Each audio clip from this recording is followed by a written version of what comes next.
Good afternoon guys. Start करते हैं आज का लेक्चर। लास्ट टाइम जहाँ पे स्टॉप किया था वहीं से कंटिन्यू करेंगे। एंड आज यूनिट 1 कंप्लीट करके will be starting with unit 2। I think हम लोग यूनिट 1 पे ही है ना अब तक। लास्ट टाइम आई थिंक ये वाला टॉपिक डिस्कस हुआ था, IS network service provider. Anyone anyone ये सुनो, कहाँ पे थे, याद है गाइस? ओके ओके ओके, ठीक है। सो वहीं से कंटिन्यू करना है ना, ठीक है।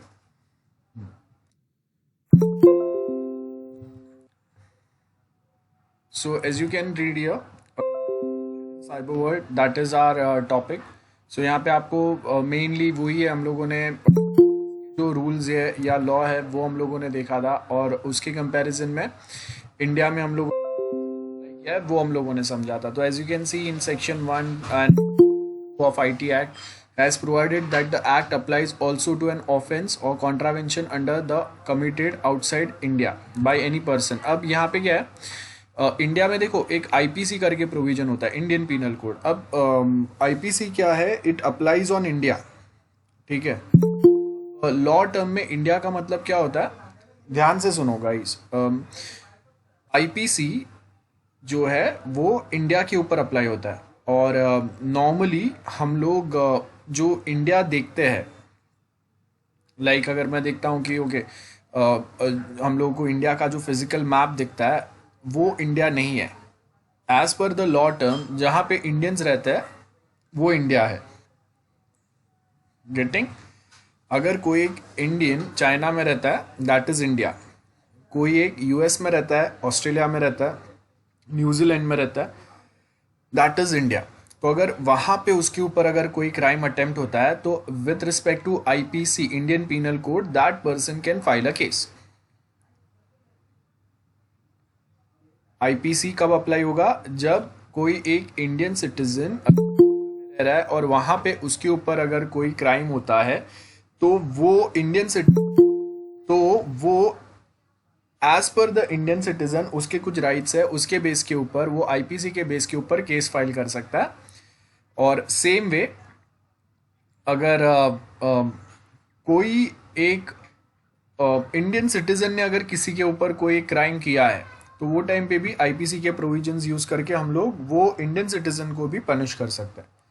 सो basically as per the law term जहाँ जहाँ इंडियन सिटीजन्स रहते हैं that is considered as India, और वहां पे अगर उनके ऊपर अगर कोई क्राइम होता है, यहाँ पे देखो same committed outside India by person if the act is involved the computer network located in India, तो वो टाइम पे इंडिया का जो प्रोविजन है वो अप्लाई होगा। मतलब क्राइम जो हुआ है वो इंडिया में नहीं, ठीक है, क्राइम इंडिया के बाहर से हुआ है, लेकिन जो कंप्यूटर नेटवर्क पे क्राइम हुआ है वो कहाँ पे है, इंडिया में लोकेटेड है। If a website is created in UK, अब वो पॉर्न वेबसाइट है, but it will not allow the IT jurisdiction to question the site because in UK this is officially allowed. They are not banning, they are not opposing any such thing. But if the maintenance of the website involve computer system and network located in India, अब क्या बोला है मैंने, जो porn website create हुआ है वो UK से हुआ है, और उस पे कंटेंट जो अपलोड हो रहा है या साइट का मेंटेनेंस जो हो रहा है वो सपोज कोई एक इंडियन कंपनी के पास है या कोई इंडियन पर्सन वो कर रहा है, देन IT एक्ट का प्रोविजन अप्लाई होंगे। सो यहाँ पे आपको क्या बोला कि जब अगर कोई कंप्यूटर सिस्टम इन्वॉल्व है जो वो मेंटेनेंस में हेल्प कर रहा है या फिर वो कंटेंट अपलोड करने में हेल्प कर रहा है और वो अगर इंडिया से है, then as per the section 67 is applied on the website, जहाँ पे as we know browsing the porn content is not a crime but hosting or providing or transferring such content, that's a crime। अब next क्या बोला है, if any country hacks computer system network in India then section 66 apply होगा IT act का। If any person anywhere in the world plans a virus in computer systems located in India then person is punishable under section 43C।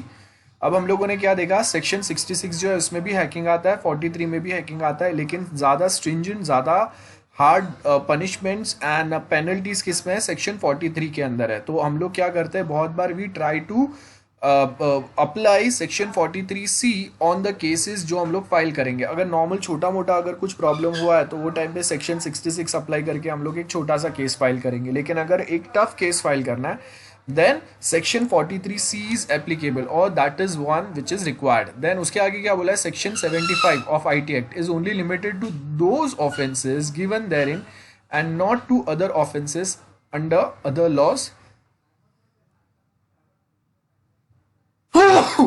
Sorry. Then section 177 है code of criminal procedure. So ये basic से provisions है जो यहाँ पे आपको बता रहा है कि कभी अगर कोई एक क्राइम इंडिया में हो रहा है या कोई एक इंडियन कंप्यूटर अगर इन्वॉल्व है तो वो टाइम पे हम लोग IT एक्ट के जो प्रोविजंस है उसका हेल्प लेके हम लोग उसके ऊपर केस फाइल करेंगे। सो वही यहाँ पे दिया हुआ है, ठीक है। जैसे यहाँ पे आपको दिया, देखो, if any offence include cheating if the description is practiced by means of letter or telecommunication message but it inquired into or tried by any court within whose local jurisdiction such letter or messages was sent were received. Additionally, if an offense of cheating, dishonestly inducing delivery of a property, जैसे आपको online shopping पे कोई product दूसरा बोला था पर actual में कोई दूसरा प्रोडक्ट दिया, तो वो टाइम पे इंडियन जुरिस्डिक्शन जो है वो अप्लाई होगा, ठीक है। सो यहाँ पे वही सेम चीज़ें दिया हुआ है कि कभी कभी हम लोग कौन से केसेस में इंडियन जुरिस्डिक्शन अप्लाई करेंगे। एंड बाय द वे, कभी इंडियन जुरिस्डिक्शन अप्लाई नहीं होगा, ये हम लोग का यूनिट 2 एंड यूनिट 3 का पार्ट है जहाँ पे हम लोग डिटेल में पढ़ेंगे। सो यूनिट 1 में हम लोगों ने काफ़ी सारे सिमिलर पॉइंट्स डिस्कस कर लिए, तो अब इस पे मैं ज़्यादा टाइम वेस्ट नहीं कर रहा हूँ, हम लोग आगे कंटिन्यू करते हैं। Now the nature of cyber criminality, strategies to tackle cyber crime. Simple है, अभी ये कोई सिखाने वाली बात नहीं है। आज के टाइम पे लेटेस्ट क्राइम्स जो है वो कैसे हो रहे हैं, जैसे टेक्नोलॉजी जैसे एडवांस हो रहा है उसके साथ में अगर आप देखेंगे साइबर क्रिमिनल्स जो है वो टेक्नोक्रेट्स है and having the deep knowledge of internet computer. तो पहले जैसे क्राइम होते थे वैसे अभी नहीं होते, उससे कोई अलग अलग क्राइम्स हो रहे हैं। जैसे पहले अगर कोई मेरे मोबाइल से या मेरे कंप्यूटर से मेरा इन्फॉर्मेशन या मेरा डेटा या मेरा एक्टिविटी ट्रैक कर पा रहा था, at same point of time आज के पास मेरे पास स्मार्ट वॉचेस है, तो वो स्मार्ट वॉचेस से भी कोई मेरा एक्टिविटी ट्रैक कर पाता है। तो अभी क्या हो गया, that's a new type of cyber crime, जहाँ पे किसी के ऊपर हम लोग किसी के एक्टिविटीज़ तो हम लोग ट्रैक कर रहे हैं, लेकिन वो ट्रैक करने के लिए हम लोग एक दूसरा पैटर्न अप्लाई कर रहे हैं।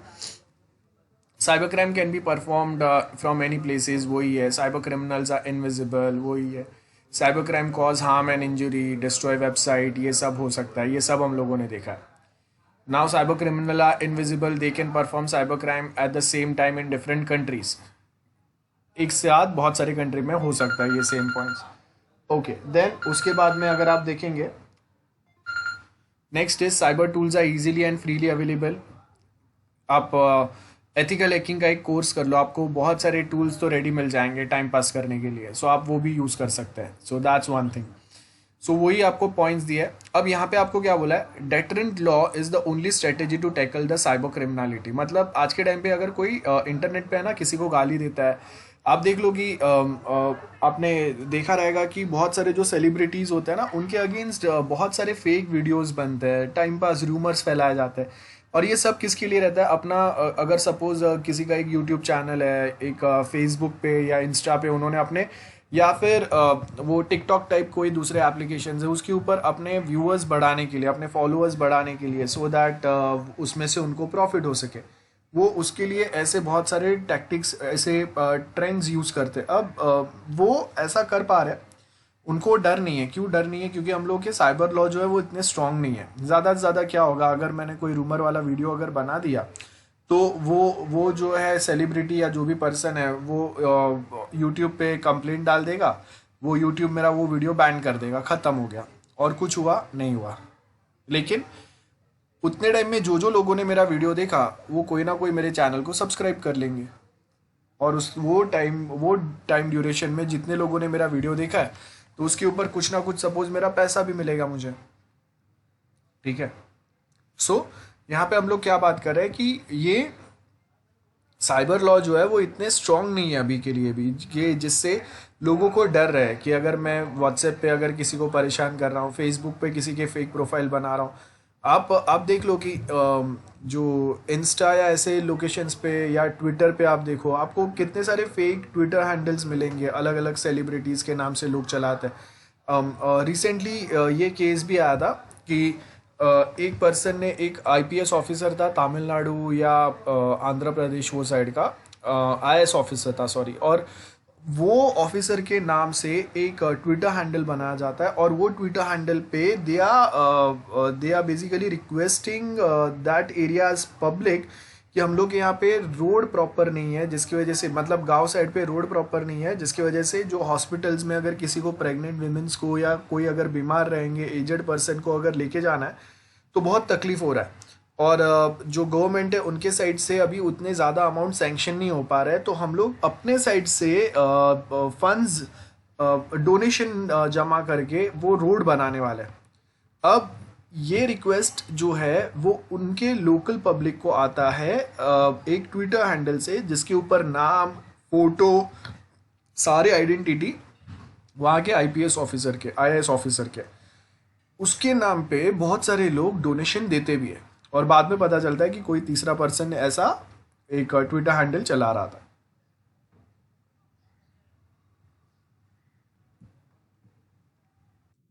अभी हम लोगों को क्या करने की ज़रूरत है? सबसे पहले तो आप लोगों को थोड़ा डिजिटल लिटरेट बना है। जैसे आप देखो कि फेसबुक के ऊपर, सॉरी व्हाट्सएप पे, आई थिंक 2 साल हो गए, आपने देखा रहेगा कि वो जो ये उत्तर प्रदेश में जो गवर्नमेंट चेंज होता है, बीजेपी गवर्नमेंट आता है, उसके बाद में वहाँ पे हिंदुत्व वाला मोर्चा जो है वो ज़्यादा पॉपुलर हो जाता है। एंड बीफ बैन जो है ये एक बहुत बड़ा इशू हो जाता है, गौ रक्षा करके गौ रक्षक खड़े हो जाते हैं। तो अब यहाँ पे एक सिनारियो ऐसा क्रिएट होता है कि वो उत्तर प्रदेश का ही कोई एक गांव है, वहाँ पे आज़ान चल रहा होता है, नहीं आज़ान नहीं, मंदिर में से शायद कोई, तो मंदिर या मस्जिद में जो माइक लगे रहते हैं वहाँ से कोई अनाउंस करता है कि ये जो हम लोगों के गांव में ये मुस्लिम पर्सन रहता है, इसके घर पे आज बीफ बना है या वो बीफ लाया है, ठीक है।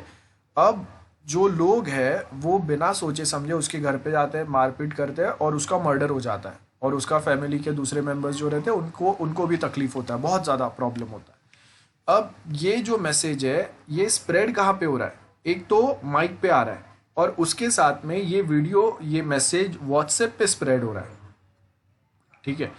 उसके साथ में आप देखो कि बीच में ना बहुत ज़्यादा ट्रेंड चल रहा था बिहार, यूपी, मध्य प्रदेश में, कि बच्चा चोर समझ के पब्लिक जो है, क्राउड जो है वो लोगों को मार रहा था। अब यहाँ पे मेन पॉइंट क्या है, आप अगर लॉ टर्म अगर समझेंगे ना तो उसमें आपको पता चलता है कि क्राउड का कोई फेस नहीं होता है। ध्यान से सुनो मेरा बात, क्राउड का फेस नहीं होता है। तो जैसे अभी दिल्ली में जो दंगे चल रहे हैं या हो रहे या होने वाले हैं या हुए हैं, उसमें क्राउड इन्वॉल्व था। तो अगर क्राउड इन्वॉल्व है तो क्राउड का फेस नहीं है, तो क्राउड का फेस नहीं है तो कोई एक सिंगल इंडिविजुअल पर्सन को आप एग्जीक्यूट नहीं कर सकते, मतलब उसके ऊपर ही आप इंडिविजुअल केस नहीं लगा सकते। आप बोलोगे कि भाई आके तूने इतना तोड़फोड़ कर दिया, मैं अकेले ने थोड़ी किया है, गेटिंग सो मतलब ज़्यादा से ज़्यादा आपके पास प्रूफ नहीं है। आप बोलोगे कि तू आया था वहाँ पे इसके लिए मैं केस फाइल कर रहा हूँ, ज़्यादा से ज़्यादा आप क्या केस फाइल करेंगे? एक आध हफ्ता, 10 दिन, कुछ फाइन आप लगा देंगे। लेकिन जो एक्चुअल में जो दंगे करके जा रहे हैं वो क्राउड है। सो मेनली क्या हो रहा है कि कोई अपना पर्सनल दुश्मनी निकालने के लिए बहुत बार ये क्राउड्स का यूज़ करते हैं, और उनके लिए जो मैसेजेस जो स्प्रेड हो रहे हैं ना वो ऐसे व्हाट्सएप ग्रुप से स्प्रेड हो रहे हैं, ट्विटर हैंडल से स्प्रेड हो रहे हैं, लोगों को भड़का रहे हैं कि हाँ हम लोग के गांव में ऐसे 2 लोग आए, ये बच्चा चोर है। सेम आप देख लो कि वो साधु लोगों को जो यहाँ पे पनवेल के साइड या कहीं पे तो मार दिया था, वो भी सेम केस हुआ था। क्यों मारा, क्या हुआ, एक्चुअल में इन्वेस्टिगेशन कुछ पता नहीं चला। हाँ लेकिन न्यूज़ स्प्रेड हुआ था, रूमर्स स्प्रेड हुए थे ऐसे कि कोई एक रॉन्ग खबर फैलाया, और ये सब किसके थ्रू हो रहा है? फेसबुक या ट्विटर या व्हाट्सएप के थ्रू हो रहा है। तो अब हम लोगों ने उनको बोला कि भाई आप कोई अपने टेक्नोलॉजी में चेंजेस करो, जिससे क्या होगा कि ऐसे कोई अगर कोई रूमर्स अगर फैला रहा है तो वो डायरेक्टली ऐसे कुछ प्रॉब्लम ना क्रिएट कर पाए, जिससे बाकी लोगों को ज़्यादा तकलीफ ना हो। तो व्हाट्सएप ने क्या किया कि लिमिट सेट कर दिया कि एट अ टाइम कोई एक मैसेज आप 5 लोगों को ही फॉरवर्ड कर सकते हो, उससे ज़्यादा नहीं। ठीक है, लेकिन उसके बाद भी जो रूमर्स है वो नहीं हुआ। अभी आपको आप देखो कि हम लोग थिएटर में या कहीं पे मूवी देखने जाते हैं तो आपने देखा रहेगा बहुत बार व्हाट्सएप के साइड से एडवर्टाइजमेंट आता है। वो प्रमोट करते हैं कि आप देखो कि आप अगर कोई ग्रुप में हो और वहाँ पे अगर फेक मैसेजेस आते हैं तो आप ऐसे कोई मैसेजेस जो है वो आगे किसी दूसरे पर्सन को फॉरवर्ड ना करो। ये प्रॉब्लम जो है वो टीनेजर्स के साथ ज़्यादा नहीं होता है, याद रखो। ये प्रॉब्लम आपको कहाँ पे पता चलेगा? आपके मॉम डैड ग्रैंड पेरेंट्स, ये लोग ऐसे न्यूज़ को बहुत जल्दी मान लेते हैं। एंड जो स्प्रेड करता है वो भी यही एज ग्रुप वाले लोग रहते हैं जो इजीली कन्विंस हो जाते हैं चीज़ों के साथ। जैसे जैसे ऐसा पता चलेगा कि ओके मेरे पेरेंट्स या ग्रैंड पेरेंट्स है, वो बोलेंगे कि अरे ये तो मेरे भाई ने मैसेज भेजा है, या मेरे अंकल ने भेजा है, या मेरा कोई कजिन है उसने भेजा है, मतलब इसके ऊपर मैं भरोसा कर सकते हैं ये मैसेज पे, और वो सेम मैसेज हम लोग आगे फॉरवर्ड कर देंगे। अब उसको भी किसी दूसरे ने भेजा है। ये क्या हो रहा है? ये एक चेन क्रिएट हो रहा है। तो आपको क्या करना है, ये जो साइबर क्राइम्स है, वो साइबर क्राइम्स में जो एक्चुअल लोग जो इन्वॉल्व रहते हैं ना, वो तो कभी पिक्चर में आते ही नहीं है। और फंसते कौन है? इनोसेंट लोग फंसते हैं। तो आपको साइबर क्राइम्स अटकाने के लिए सबसे पहले तो लोगों को डिजिटली लिटरेट बनाना पड़ेगा। मतलब मैं आपको अगर एक एग्जांपल दूं ना, तो आपको बहुत सारे ऐसे डॉक्टर्स भी मिलेंगे ना जो बहुत पढ़े लिखे, डॉक्टर बोलते हैं हम लोग उनको, बराबर है। वो पेशेंट को तो ठीक कर पाएंगे, लेकिन टेक्नोलॉजी का उनको ज़्यादा नॉलेज नहीं है। उनको लैपटॉप चलाना, पीपीटीज कैसे हैंडल करना है वो नहीं आता है। मतलब आप देखो कि उनको वेबसाइट के ऊपर कौन सा जेन्युइन वेबसाइट है, कौन सा फेक है, ये आइडेंटिफाई करने नहीं आता है। मेन रीज़न यहाँ से स्टार्ट होता है कि हम लोगों के पास डिजिटल लिटरेसी नहीं है, और वो डिजिटल लिटरेसी आपको बढ़ाने की ज़रूरत है। और वो कैसे बढ़ा सकते हैं हम लोग? तो उसके लिए जैसे व्हाट्सएप के लिए आपको थिएटर में या कहीं पे जाते हैं तो कैसे एडवर्टाइजमेंट आ रहा है, सेलिब्रिटीज़ को हम लोग बुला रहे हैं, एग्जैक्ट सेम चीज़ आप हर एक जगह पे चालू कर दो। तो उससे क्या होगा कि आप जब कभी अगर कोई अगर ऐसे वे में अगर रूमर्स फैलाने की ट्राई करेगा तो बाकी लोगों को पता रहेगा। ऐसे एडवर्टाइजमेंट से वो थोड़े तो जाग जाएंगे। हर कोई तो उस पर भरोसा नहीं करेगा। यहाँ पे वही है। देन साइबर कॉप्स जो है उनको भी लेटेस्ट टेक्नोलॉजी का पता होना चाहिए। हम लोग उठा के कोई एक ऐसे ऑफिसर को अगर ये साइबर डिपार्टमेंट में डाल रहे हैं जिसको अगर ज़्यादा नॉलेज ही नहीं है, तो वो तो कुछ नहीं कर पाएंगे ना। उसके आगे क्या बोला है? साइबर क्राइम्स या हैव नो जियोग्राफिकल लिमिटेशन, ये तो हम लोगों ने पढ़ा है। देन बहुत बार आप देखेंगे कि हम लोग सिक्योरिटी के लिए एनक्रिप्शन डिक्रिप्शन टेक्नोलॉजी का यूज़ करते हैं। तो ये एक वे हो सकता है जिससे हम लोग अपने चीज़ों को थोड़ा प्रोटेक्ट कर सकते हैं, बराबर है। Now government has to encourage secure technologies, ये बहुत ज़रूरी है। हम लोग आपने बहुत बार देखा रहेगा कि हम लोग भी एनकरेज कर रहे हैं, हम लोग भी लाइक मेक इन इंडिया, ठीक है, make in India, made in India, जो भी आप बोलो। बेसिकली हम लोग क्या कर रहे हैं? आत्मनिर्भर भारत, ऐसे बहुत सारे आपने स्लोगन सुने रहेंगे। अब गवर्नमेंट साइड से जो कुछ प्रोग्राम्स चलते हैं, एट दी एंड हम लोग क्या बोल रहे हैं कि हम लोगों के यहाँ से बहुत सारे डेवलपर्स है, इंजीनियर्स है, डॉक्टर्स है। आपको पता चलेगा कि वो वर्ल्ड के बहुत सारे अलग अलग अच्छे अच्छे कंपनीज में अपॉइंटेड है। तो हम लोग ये बोल रहे हैं कि आप ये जो लोग बाहर है, वैसे और जो बाहर जा रहे हैं उनको अटकाओ, और यहाँ पे ही हम लोग अपने कोई स्टार्टअप्स चालू कर सके, उसके लिए आप हेल्प करो। तो स्टार्टअप इंडिया कैंपेन आपने देखा रहेगा गवर्नमेंट के साइड से चालू हुआ है। तो स्टार्टअप इंडिया का मेन पर्पस क्या है? वही है कि आप लोगों को एनकरेज करें कि वो लोग ऐसे कोई न्यू रिसर्च जो है वो इंडिया में करें। गेटिंग? यही है, रिसर्च एंड डेवलपमेंट इंडिया में करेंगे, टेक्नोलॉजीज़ नए इंडिया में डेवलप हो पाएंगे। इंडिया भी एक मैन्युफैक्चरिंग हब बन पाएगा। वही अच्छी बात है। Okay, there are many cyber crime which are not reported, क्योंकि विक्टिम्स को सबसे पहले पता ही नहीं रहता है कि वो साइबर क्राइम्स अटेम्प्ट हुआ है उनके ऊपर, या फिर कभी कभी उनको लगता है कि भाई अभी मैं ऐसा कुछ कहाँ पे किसी को मैं बताऊँ, मेरा ही बेइज्जती हो जाएगा। एक लेटेस्ट एग्जाम्पल मैं आपको बताता हूँ। प्ले स्टोर के ऊपर एक पर्सन जो है ना, वो कंप्लेन करता है एक मोबाइल ऐप के लिए कि बॉस आपका जो मोबाइल ऐप है वो तो बहुत अच्छा चल रहा है, लेकिन जब कभी अगर मैं उसके ऊपर जब मैं वो मोबाइल ऐप यूज़ कर रहा हूँ ना, तो वो मुझे बहुत अलग अलग से गंदे गंदे से एडवर्टाइजमेंट बता रहा है। आप ये प्रॉब्लम सॉल्व कर दो कि सपोज वो अगर लिंगरी के या ऐसे XYZ टाइप ऑफ एडवर्टाइजमेंट बता रहा है which is not very comfortable with me और while I am using that application.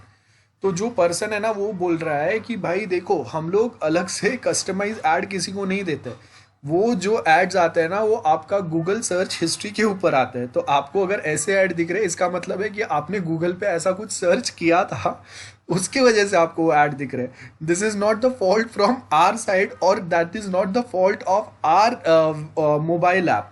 सो ये क्या हो गया, अब देखो कि मैंने रिपोर्ट किया कि ऐसे कोई एडवर्टाइजमेंट आ रहा है, और फिर सामने उसका जो रिप्लाई आया उससे क्या हो गया, 10 लोगों को पता चल गया कि ये बंदे ने क्या गूगल किया था। सो बेसिकली गूगल जो है आपका सर्च हिस्ट्री फिल्टर आउट करके ही आपको एडवर्टाइजमेंट बताता है, ये बराबर है। तो अब जो लोगों को पता नहीं है उनका तो ये प्रॉब्लम होगा कि भाई जब कभी मैं ये मोबाइल ऐप पे जा रहा हूँ मुझे ऐसे एडवर्टाइजमेंट दिख रहा है। सो ये जो है ना ये प्रॉब्लम क्रिएट करता है। तो बहुत बार ऐसे ही साइबर विक्टिम्स बनते हैं और वो फिर ऐसे कोई केसेस जो है ना वो फाइल करने में शर्माते हैं। और अगर कभी कोई फाइल कर भी देता है ना तो ऐसे एग्जाम्पल सुन के बाकी लोग सोचते हैं कि छोड़ भाई अभी मेरे को नहीं करना है, मेरा भी ऐसा बेइज्जती हो जाएगा, हम लोग इंटरनेट पे हम लोग भी फेमस हो जाएंगे। एंड एज यू नो कि ऐसे कोई मैसेजेस अगर आते हैं तो उसके स्क्रीनशॉट व्हाट्सएप पे यहाँ वहाँ पे 10 जगह पे घूम जाते हैं। So that is another thing. Okay, criminal justice in India and it's implication बहुत सिंपल है। इंक्रीज पॉपुलेशन बढ़ते जा रहा है, गवर्नमेंट के साइड से स्ट्रॉन्ग रूल्स बनते नहीं है, लेक रिस्पॉन्सिबिलिटी किसी का नहीं है, सेंसिटिविटी नहीं है, स्लो एटीट्यूड है, कुछ अगर काम करेंगे तो हाँ धीरे धीरे हम लोग कर रहे हैं, स्पीड अप वे में काम नहीं हो रहा है। तो ये सारे प्रॉब्लम्स हैं हम लोग के। So apart from delay criminal justice, अब मैंने आपको क्या बोला, क्रिमिनल जस्टिस डिले क्यों हो रहा है, बिकॉज हम लोग के पास इनफ जजेस नहीं है। इनफ जजेस क्यों नहीं है, बिकॉज गवर्नमेंट और जुडिशरी के बीच में झगड़ा चल रहा है। स्टार्टिंग में जब इंडियन कॉन्स्टिट्यूशन सेटअप हुआ था 1949 में, बराबर है, याद है आपको 1949 में हम लोग का इंडियन कॉन्स्टिट्यूशन जो है वो पिक्चर में आता है, साइन होता है, सब कुछ होता है, और ऑफिशियली अप्लाई कब होता है, 1949 में ही अप्लाई होता है। एनीवन, इंडियन कॉन्स्टिट्यूशन अप्लाई कब होता है, 1949 में या 50 में? ओके, 1950 में अप्लाई होता है। सो देखो हम लोगों का जो कॉन्स्टिट्यूशन है ना वो 1949 में बन के रेडी था। 26 नवंबर 1949 पे हम लोगों ने सबने वो कॉन्स्टिट्यूशन को साइन कर दिया था। लेकिन हम लोगों ने ऑफिशियली अप्लाई जो होता है ना वो 26 जनवरी को किया, बिकॉज 26 जनवरी 1936 में 1936 या 1938 में जवाहरलाल नेहरू ने स्टार्ट किया था कि हम लोग अपने देश को आज़ाद करेंगे, हम लोग अपना खुद का कॉन्स्टिट्यूशन लाएंगे। तो वो जो मेन डे है उसको लोग याद रखें, इसके लिए हम लोगों ने ऑफिशियल कॉन्स्टिट्यूशन 26 नवंबर 1949 पे साइन करने के बाद भी ऑफिशियली हम लोग उसको प्रोसेस में या इंडिया के ऊपर अप्लाई किया 26 जनवरी 1950 पे। ठीक है, सो यहाँ पे हम लोग क्या बोल रहे हैं कि हम लोगों ने अप्लाई किए। अब इसमें वो टाइम पे जो कॉन्स्टिट्यूशन अप्लाई किया था और वो टाइम पे जो सर्टन लैंग्वेजेस लिखे थे और वो टाइम पे जुडिशरी जो था उसको इंडिपेंडेंस तो दिया था, लेकिन जजेस जो है उनका अपॉइंटमेंट कैसे होगा इसके ऊपर स्टार्टिंग से कंफ्यूजन बना हुआ है। तो स्टार्टिंग में फर्स्ट जजेस केस आया जिसके अंदर बोला कि गवर्नमेंट और जज जो सुप्रीम कोर्ट के जजेस रहेंगे, जो रिटायर या सीनियर जजेस रहेंगे, तो गवर्नमेंट और सीनियर जजेस मिलके दूसरे जज को अपॉइंट करेंगे। बाद में हम लोगों ने बोला कि नहीं, गवर्नमेंट के साइड से हम लोग सिर्फ रिकमेंडेशंस लेंगे जजेस के, और देन जुडिशरी जो है मतलब सीनियर जजेस का पैनल जो है वही रिकमेंड करेगा। बाद में थोड़े टाइम यही पैटर्न चल रहा था, इंदिरा गांधी और राजीव गांधी गवर्नमेंट, कांग्रेस गवर्नमेंट जब तक था तब तक, कि जजेस जो है वो गवर्नमेंट और सीनियर जजेस मिलके ही अपॉइंट करेंगे। अब प्रॉब्लम ये हो रहा था, आपने देखा रहेगा कि 19 जो था वो इमरजेंसी अप्लाई कर दिया था इंदिरा गांधी ने, एकदम डिक्टेटरशिप इंडिया पे आ गया था। जो भी अपोजिशन वाले जो भी उसके अगेंस्ट कुछ भी बोलेंगे उनको उठा उठा के जेल में डाल रहे थे, है ना। तो ये प्रॉब्लम हो गया। तो वो टाइम पे हम लोगों ने देखा कि जजेस जो है वो भी ये सारे चीज़ों में एक्टिवली पार्टिसिपेट नहीं कर रहे, क्योंकि प्रॉब्लम ये था कि जजेस जो अपॉइंट हुए वो भी गवर्नमेंट के सपोर्ट से अपॉइंट हुए। तो अब अगर उनको जॉब भी अगर मिला है या वो पोजीशन भी मिला है तो वो गवर्नमेंट के कोई ना कोई मिनिस्टर में कांटेक्ट होने से या गवर्नमेंट को फेवर करने से मिला है, तो वो गवर्नमेंट के अगेंस्ट डिसीजन नहीं देंगे। उसके बाद ये झगड़ा चलता है चलता है चलता है चलता है, थोड़ी टाइम डिसाइड होता है कि हाँ सिर्फ जजेस अपॉइंट करेंगे, तो थोड़े टाइम के लिए वापस तो सिर्फ जजेस ही दूसरे जजेस को अपॉइंट करते हैं। फिर वापस 90s में पता चलता है कि जज और गवर्नमेंट जो है वो मिलके वापस अपॉइंट कर रहे हैं। और अभी फाइनली ये झगड़ा चल रहा है कि नहीं भाई, हम लोगों का कॉन्स्टिट्यूशन का एक्चुअल जो इंटरप्रिटेशन है वो ये बोलता है कि जो जुडिशरी है उसके पास इंडिपेंडेंस है, तो जो सीनियर जजेस है वो ही दूसरे जजेस को अपॉइंट करेंगे, गवर्नमेंट का इसमें पार्टिसिपेशन या रोल नहीं होगा। और गवर्नमेंट बोल रहा है कि नहीं, अगर ऐसा है तो पहला इंटरप्रिटेशन कैसा था, जब गवर्नमेंट और जुडिशरी साथ में मिलकर जजेस को अपॉइंट कर रहा था तब ये अलाउड था, तब इसका इंटरप्रिटेशन अलग था। आप अपने कंफर्ट के हिसाब से इंटरप्रिटेशन अगर अलग करेंगे, हम लोग इसको नहीं मानेंगे। सो दोनों एक दूसरे के अपोज में है, एंड एज अ रिजल्ट अगर आप देखेंगे तो क्या हो रहा है, अभी दोनों डेडलॉक पे आ गए, दोनों कोई भी पीछे हटने के लिए रेडी नहीं है। और उसका प्रॉब्लम ये हो रहा है कि इंडिया में जजेस जो है वो, नंबर ऑफ जजेस जो है वो कम कम कम होते जा रहे हैं, और उसकी वजह से केस जो है उसको वो पाइलअप होते जा रहे हैं। अब आपके पास नंबर ऑफ केस जो है वो बढ़ते जा रहे हैं दिन ब दिन, और आपके पास जो नंबर ऑफ जजेस है वो न्यू अपॉइंटमेंट हो ही नहीं रहे, और जो ऑलरेडी जजेस है वो रिटायर होते जा रहे हैं। तो आप रिटायर्ड जजेस को टेम्पररी बुला के थोड़े कोई केसेस के ऊपर अपॉइंट कर सकते हैं कि चलो भाई 60 ईयर्स या 60 ईयर्स पे अगर कोई जज रिटायर हो गया और 5 साल में उसको एक्सटेंशन दे देता हूँ कि एटलीस्ट जो जजेस अपॉइंट नहीं है या वेकेंट प्लेस है तो कोई ना कोई तो लगेगा ना केस सुनने के लिए। तो हम लोग वो उनको अलाउ कर रहे हैं, लेकिन ये जुडिशरी एंड जो लेजिस्लेटिव पिलर्स है हम लोगों के इंडियन कॉन्स्टिट्यूशन के, ये दोनों के बीच में जो डेडलॉक बना है इसको हम लोग सॉल्व ही नहीं कर पा रहे। तो ना जुडिशरी के पास से, मतलब ये समझ लो कि दोनों जिद पे अभी।